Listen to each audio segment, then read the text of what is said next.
Everybody likes like the comfort of their home. Living in people's houses can be crazy. I know, right? But sometimes, there's some situations that will force you to actually stay with people. Probably you're trying to get a job, you're moving to a new city, and you're staying with somebody like, just for a while. There's some experiences that you have that is crazy, to be honest. Living with somebody is crazy. So there are some certain etiquettes that you need to know when you're with someone, or when you want to stay with somebody. Come and live with me, come and stay with me, and then they don't know the rules and regulations of the house. But trust me, I have rules and regulations on how I live my life, and you now come in and start doing anyhow. You hear stories where people will leave their friend's place or their family member's place, and they live with so much bitterness.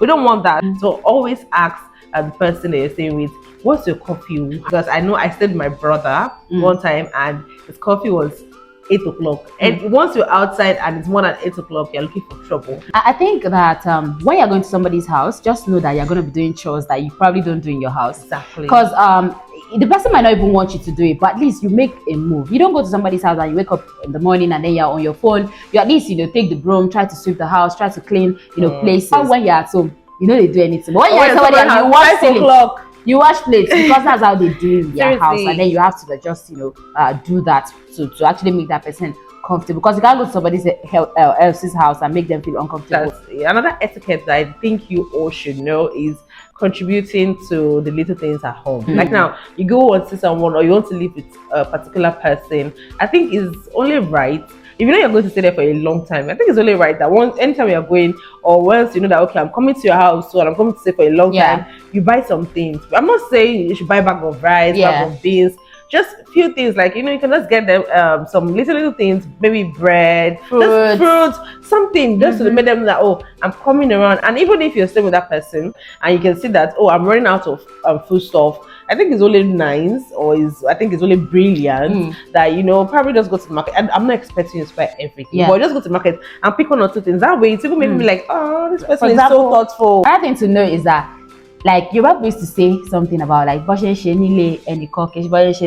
if I said it right, but it just means that people's house, like, people don't do the same thing in their houses. For example, I used to stay with a friend that in their house, right, what they do is they cook different type of soups, they keep it in the freezer, and whenever you wake up in the morning, there's nobody that is going to say, oh, is this what you want to eat? There's food, there's bread, there's whatever you want, there's cereal, everything. So whatever you want to eat, you just go there and pick it. And while I was staying there, me in my house, what we'll do is, you cook in the morning for everybody.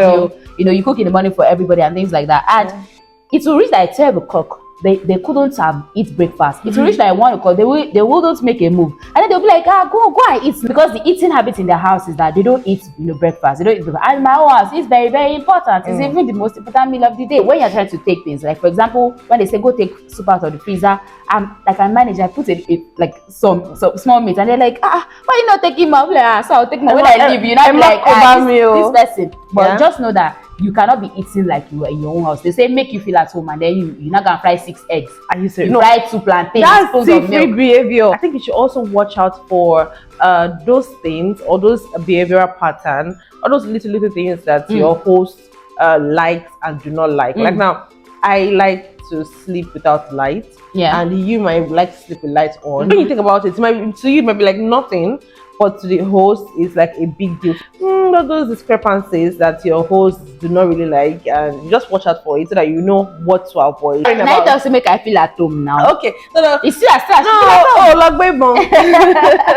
and I think one other thing you do is respect your host space. Like respect their boundaries. That I like my privacy. It doesn't mean that I want to fight with you. I just like, let's be in that silence. Let's know that, oh, we're around each other. If it's necessary for us to talk, let's talk. So I'm not like that. Like they'll come and they're making calls and they're being loud, or they're not respecting your space or your boundary. Like they are looking into your things, going into your wardrobe, or try to even get into your phone.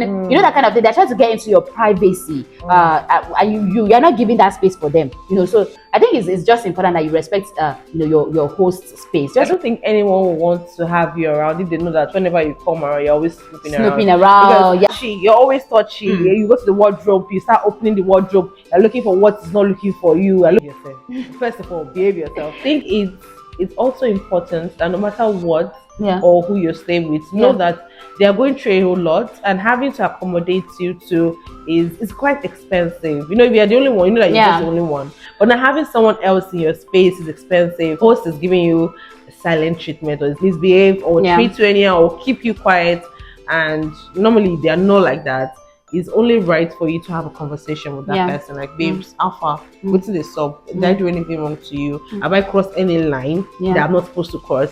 And if you have that conversation, like you said, there's no changes, and I think it's still the same way. Probably that's the time for you to like carry your bags and leave. It's time for you to leave. Start making preparation on how to like go somewhere else. And honestly, I don't think it's good that you leave your host place with issues. This is someone that once upon a time actually helped you, and because you had one misunderstanding, you know, like, I don't want to ever talk to you again. Lastly, I would just say that when you're staying with somebody, when somebody is hosting you, just be like thoughtful, you know, be mindful of that person. It's not easy to be accommodating. I mean, it's very difficult. Living with somebody is a whole lot. Be thoughtful of that person. Think of them, you know, before you do things. Before you don't just be all about yourself. If you are selfish, I think it's going to be a big problem, because they'll be like, oh, it's all about me all the time, forgetting that that person, you know, they made a sacrifice by letting you, even though it's not like they carry a bottle, they always admit that, but still until they let you into their house. I hope that you never have to be at the mercy of others. But sometimes, you know, it's unavoidable, you know, crazy things are happening. That's why we actually share this etiquette that we think you should know